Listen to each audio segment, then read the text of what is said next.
मेरे प्यारे दोस्तों, एक समय की बात है। एक छोटे से राज्य में एक राजा रहता था।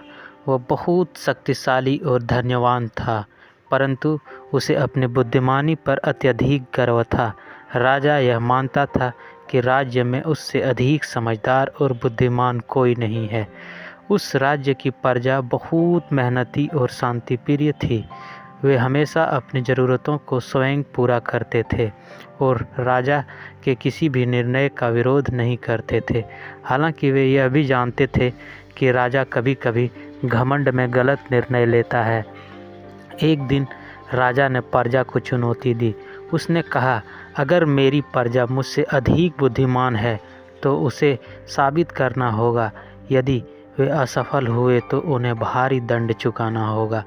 प्रजा इस चुनौती से घबरा गई, लेकिन उसमें एक बुजुर्ग किसान ने हिम्मत दिखाई और राजा की चुनौती स्वीकार कर ली। उसने कहा, महाराज, मैं आपकी बुद्धिमानी को चुनौती दूंगा, लेकिन इसके लिए मुझे 1 सप्ताह का समय चाहिए। राजा ने उसकी बात मान ली। उस किसान ने 1 सप्ताह तक गहराई से सोचा और एक योजना बनाई। जब समय पूरा हुआ तो उस राजा के दरबार में गया।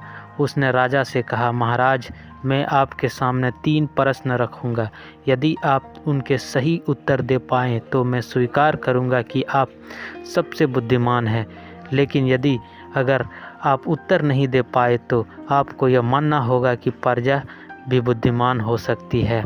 राजा ने चुनौती स्वीकार कर ली। किसान ने अपना पहला प्रश्न रखा, दुनिया में सबसे तेज चीज़ क्या है?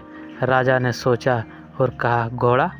किसान मुस्कुराया और बोला, नहीं महाराज, सबसे तेज चीज़ विचार है। विचार पलक झपकते ही कहीं भी पहुंच सकता है।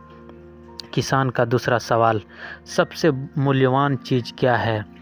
राजा ने कहा, सोना और चांदी। किसान ने सिर हिलाते हुए कहा, नहीं महाराज, सबसे मूल्यवान चीज़ है समय, क्योंकि खोया हुआ समय कभी वापस नहीं आता। फिर किसान का तीसरा प्रश्न, ऐसी क्या चीज़ है जो जितनी बांटी जाए उतनी बढ़ती है?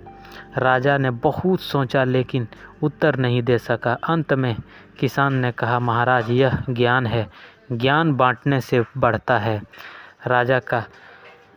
राजा को अपनी भूल का एहसास हुआ।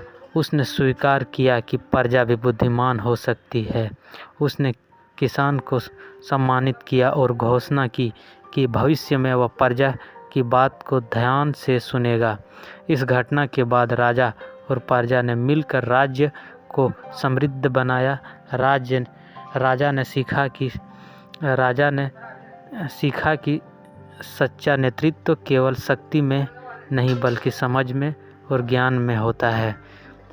इस कहानी से मेरे प्यारे दोस्तों यह शिक्षा मिलती है कि घमंड और अज्ञानता से बढ़कर दूसरों की बुद्धिमत्ता को भी मान्यता देनी चाहिए।